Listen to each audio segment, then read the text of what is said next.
হবে?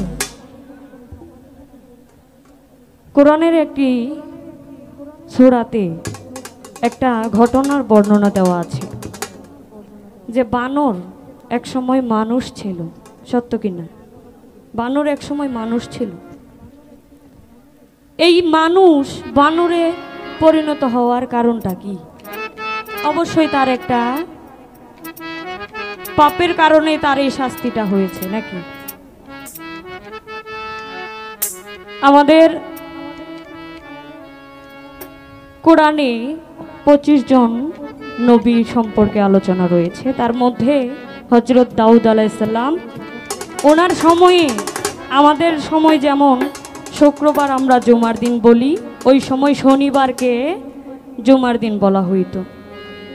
আমার দাউদ নবী, ওনার একটি বিশেষ গুণ ছিল, উনি যখন তেলাওয়াত করতেন, মধুর সুরে যখন তেলাওয়াত করতেন, তখন পানিতে মাছ সাঁতার কাটা ছেড়ে একই অবস্থায় থেকে ওই তেলাওয়াতের শব্দ শুনতেন।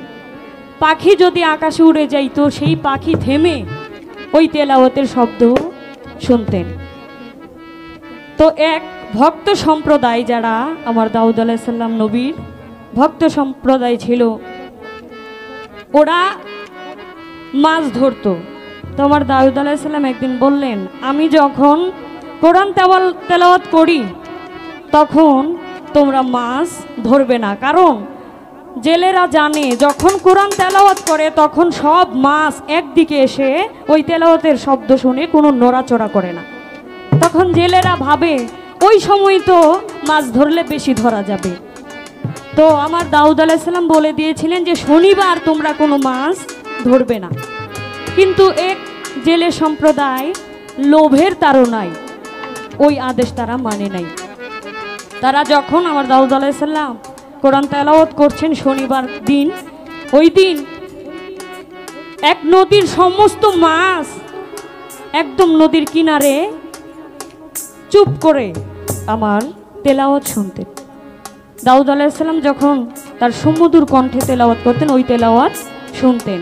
ঠিক ওই মুহূর্তে তারা লোভের তাড়নায় ওই মাছগুলো ধরে বাজারে বিক্রি করে ওই টাকা দিয়ে পরিবারের সবার চাহিদা মেটায়। যে সম্প্রদায় ওই মাছ বিক্রি করার টাকা দিয়ে বাজার করে যারা খেয়েছে এবং যারা ওই টাকা ভোগ করেছে, ওই সমস্ত জাতি সহ বানরে পরিণত হয়েছে। আর ওই দিন থেকেই এই বানর জাতির উৎপত্তি ঘটেছে।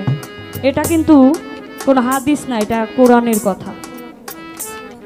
তা আসলে পীরের কথা অমান্য করলে অনেক বড় শাস্তি, কিন্তু আমরা ভক্ত বলে দাবি করি, আসলে আমরা ভক্ত হইতে পারি না। গুরুর আদেশ নির্দেশ আমরা মানতে পারি না। ভক্ত হওয়া তাই কঠিন ব্যাপার। ভক্ত বললেই আর ভক্ত হওয়া যায় না। একজন কামেল গুরুর হাতে হাত রেখে বায়াত গ্রহণ করে পরিপূর্ণ ভক্ত হতে হয়। শুধু ভক্ত হলেই হবে না, পীরের সকল আদেশ নির্দেশও মেনে নিতে হবে। তো আসলে এইখানে যারা আছে, অনেকেই আছে যে গুরুকে হারিয়েছে। আসলে বাবা মা হারাইলে, নিজের সন্তান হইলে মেয়ে হইলে মা ডাকা যায়, ছেলে হইলে বাবা ডাকা যায়, কিন্তু মুর্শিদ হারাইলে সেই মুর্শিদ আর পাওয়া যায় না। তো আবার সেদিকে লক্ষ্য রেখে একটি গান থাকবে।